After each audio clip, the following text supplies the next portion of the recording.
Welcome back to the Passion with Purpose podcast, everyone. I'm your host, Nate Chanski. Thank you for being here. So today's episode, I want to talk about something that is a little bit more heart-led rather than head-led. We talk about business on here. We talk about how to make more money on here and all those types of things. But sometimes I put out episodes that are more from the heart for myself. And this is definitely one of those episodes where I kind of want to talk about something that I have been thinking about a lot lately and dealing a lot lately with. And I've even talked to a lot of other people as well who are feeling the exact same way. And it's something where, I talk about social media a lot. I talk about marketing a lot. I talk about how to build your brand on social media. And I don't know about you, but I would be shocked if you weren't someone who has spent any amount of time on social media in the past, a couple weeks to month, and you haven't felt heavy about what is on social media these days and just the culture around social media. I think a lot of times social media brings out what is happening in our culture because it's the way people can communicate. It's the medium that people are communicating with one another, that where discourse is happening, where a lot of us get our news as well. And it's honestly so hard to avoid it.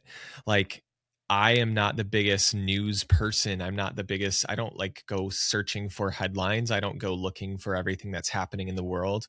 But it's been nearly impossible for me to not hear so many different things that come out. And a lot of it is dark. And it's like everywhere to the point where you just have to say enough. You know what I mean? Like, at what point do we just stop consuming it and stop swiping endlessly or sorry, not swiping, scrolling endlessly, doom scrolling through these dark headlines or these super dark news cycles and different things that people are talking about. You know what I'm saying? And so like saying to yourself, I'm going to stop being a puppet of the headlines. I'm going to stop continuing on with the articles, the sound bites, the secrets, the lies, stop reading so many different things. And yes, be responsibly informed. And yes, have the conversations you can have. And yes, make the difference you can make. And I'm not saying, then you go and just, shut it all off. And instead you turn on Netflix and consume something else and then just check out and dig your head in the sand, so to speak. No. That's not what I'm saying at all. But I've really thought about this a lot. I've prayed about this episode.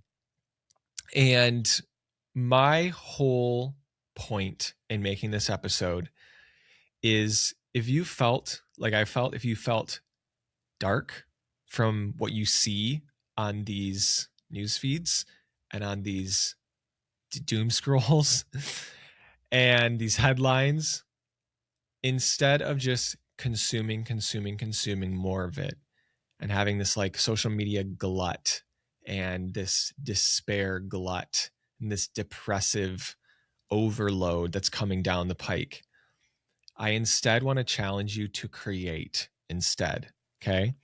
Because we are so led to, in times like this, to just consume more because it's addicting, right? It is so addicting.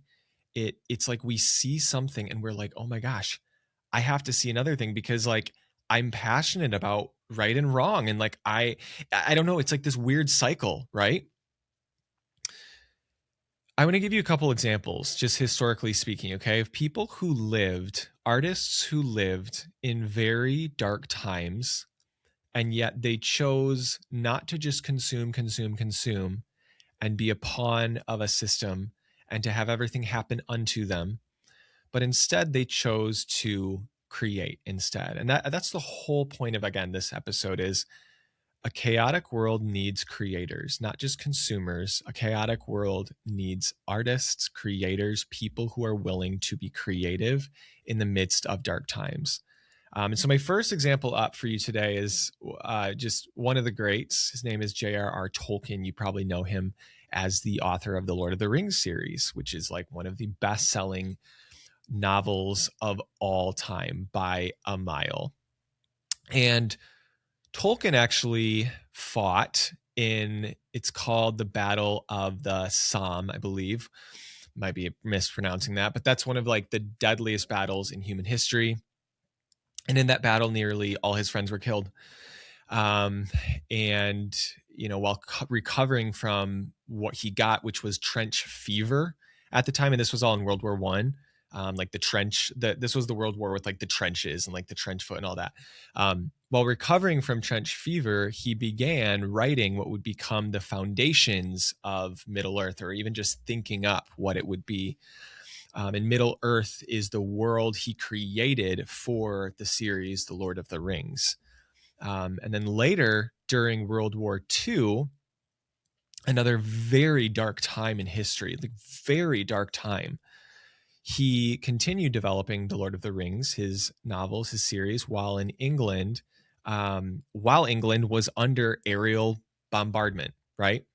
And he even took inspiration from like the trenches of World War I to create the part of his land, the part of his world building called Mordor, which, if you know, that's like where the evil Dark Lord lives, where he sets up his dark tower. And so like he took this dark thing and it inspired him to create a world that is now so influential even to us now today. So again, somebody who lived in a very dark time and chose to not just consume and to hide away and to just get angry within himself and frustrated or fearful or depressed, but instead chose to create beauty and influence and art out of that time period. Another example I want to give you is Pablo Picasso. I'm sure that name rings a bell for many of you. Very, very influential, famous artist, Pablo Picasso, right? And Pablo Picasso lived during the Spanish Civil War. And this was when Nazi aircraft had bombed the civilian town of, I'm going to botch this name, but Guernica in 1937. And during that time, again, very dark time, Picasso responded with this painting called Guernica. I really should have figured out how to pronounce that before I actually got on this episode, but here we are. I'm not going back. It's spelled Guernica. This is one of the most famous anti-war artworks ever created. Painted it in the middle of this active civil war. It became a global symbol of civilian suffering. I also want to give you another example of someone named Anne Frank. So maybe a lot of you know who Anne Frank is. And Anne Frank lived during World War II. She was, I believe, a Jew in the Holocaust during the time of World War II, I think in Germany, I want to say. And Anne Frank wrote her diary. I'm sure you've heard of like the Anne Frank diary, hugely influential piece of work in history. And she wrote this while hiding from the Nazis in Amsterdam. So her words weren't written like after the Holocaust. They were written literally in the midst of it. And again, her diary became one of the most important firsthand documents ever created of World War II.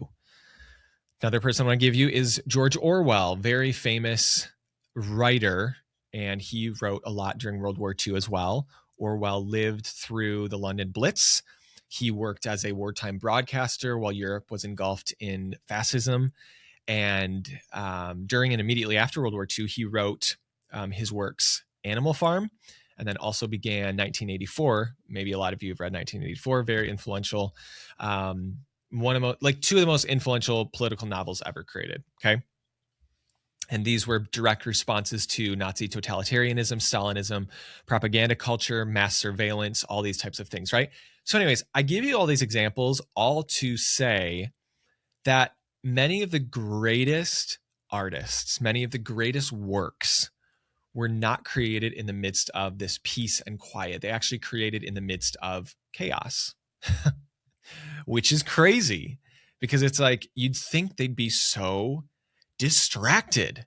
You'd think they'd be so just frustrated to the point where they are immobile and paralyzed by their frustration, or paralyzed by their fear, or paralyzed by what was happening to them. But whether around them or within their personal life. And that's a whole other extra list of examples I could give of people who just went through things hard personally. My point is, they were creating nonetheless. They actually allowed the darkness that they were living through to fuel their creativity in a way that almost nothing else could, right? And so my point in all of this is, in the times we are living in right now, the world needs creators. The world needs artists, dreamers, and people like you and me who help our culture not only change from the inside out, but also kind of like metabolize what is happening. Okay. And even to get spiritual about it, to point the world to Christ and truth and morals and justice. If you share my faith, like that's what it's all about. I think that one of the biggest tricks the devil tries to play during these times is to depress us and to distract us, because we as artists, we as creators, we're passionate people, right? We're emotional people. We're dramatic people. We feel deeply. We think deeply. And so we oftentimes get sucked into consuming more than we create. And my message to you and my message to me, quite frankly, in all of this is, don't get distracted. Stop getting distracted. Put the dang phone down. Don't despair. Don't get depressed. Don't get anxious, right?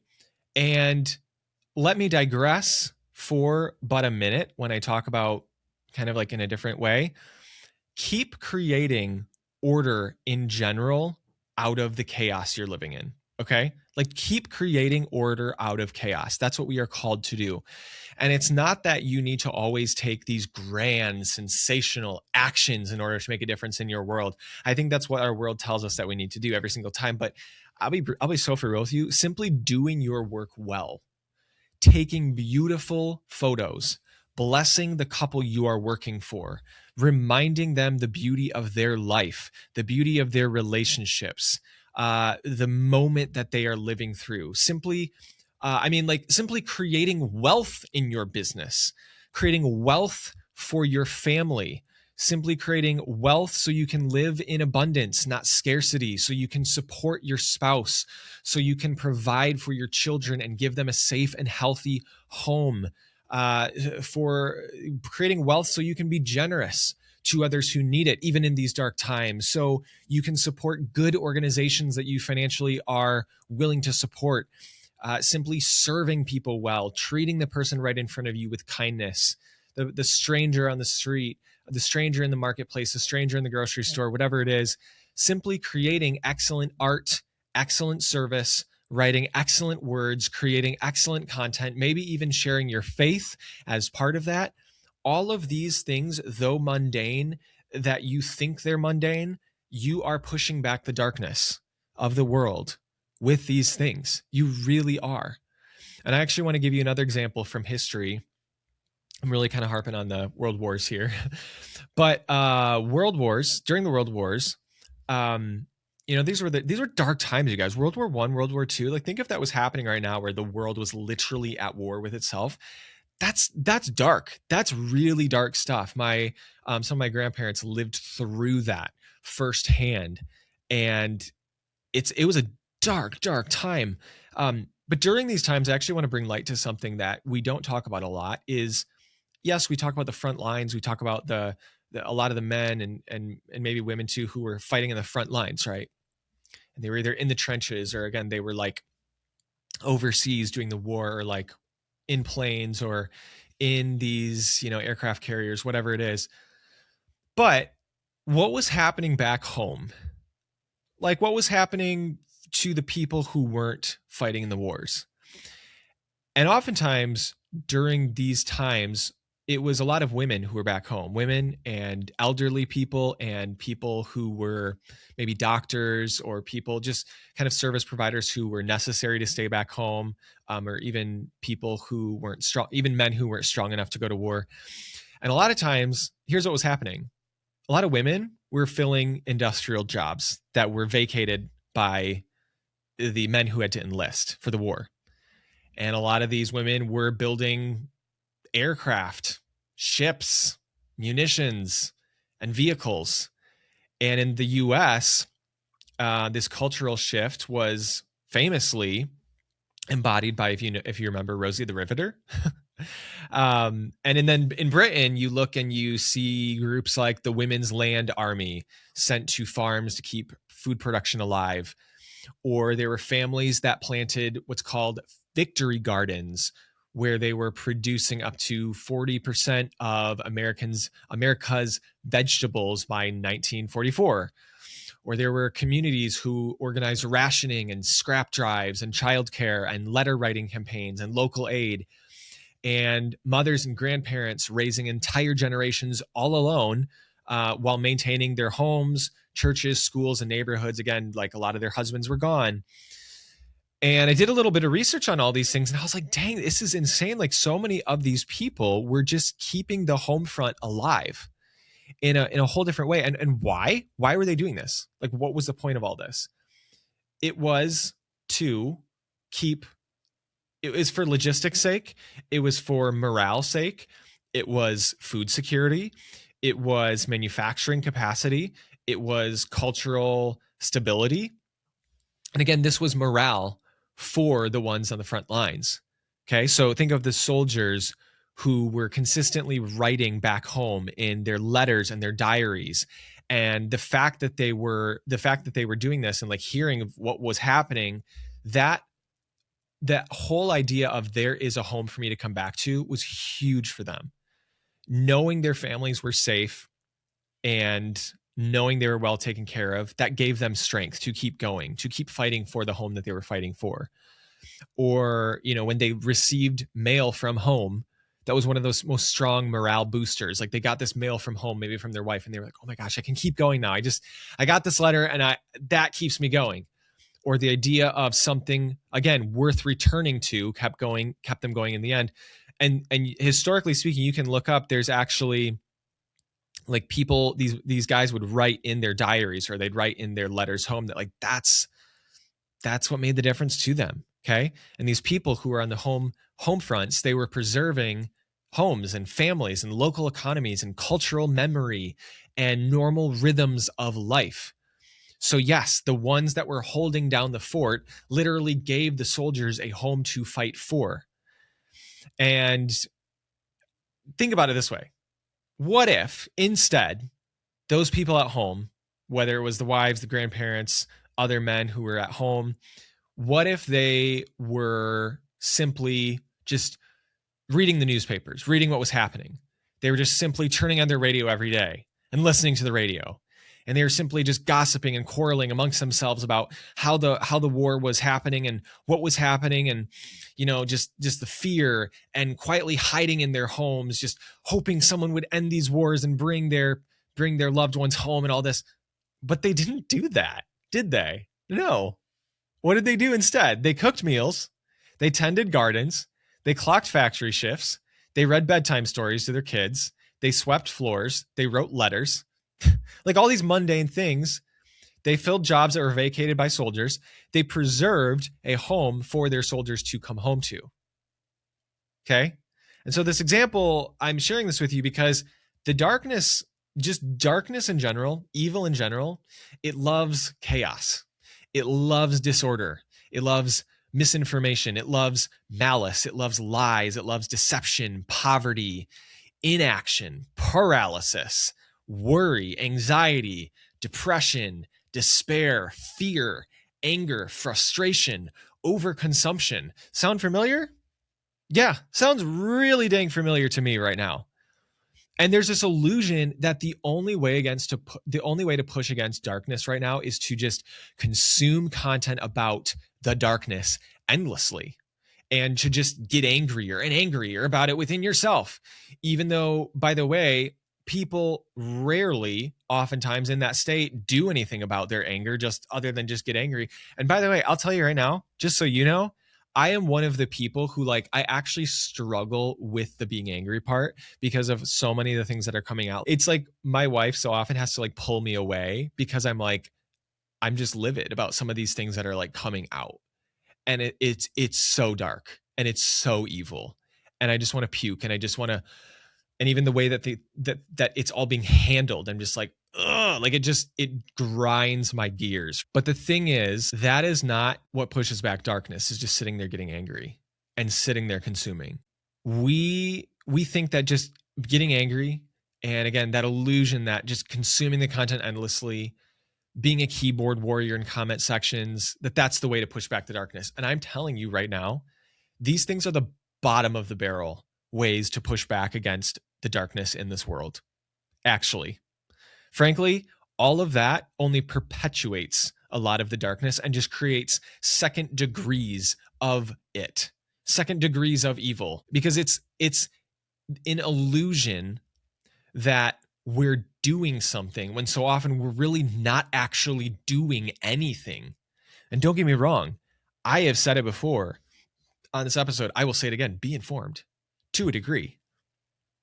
Not over-informed though. Like, we were not meant to know and be responsible for every single piece of information that goes on in this world. Anyone I have ever met who claims that we need to be, that is the type of person where I'm like, you have way too much time on your hands. Of course, there is a time to have conversations. There is a time to keep accountable. There's a time to help people change their minds with proper discourse and speak out and all those types of things, right? But I will also say this, to push back against evil, I would challenge you to start in the world you operate within and in the influence that you already have, your work, your family, your business, your community. And what I'm, again, touching on mostly today is, and that's why I'm kind of trying to bring it all back to this, this is on my heart, is your art. Create. You're an artist. God put you in this world to create things, to create beauty, to create things that move people. Okay? Sometimes in a way that nothing else can. Like, you look at Jesus, okay? I'm going to get spiritual again. Not sorry. You look at Jesus. Jesus came to this world and he had so many ways that he could move people. And what's the way he chose to move people so often in his words, in his sermons? With stories.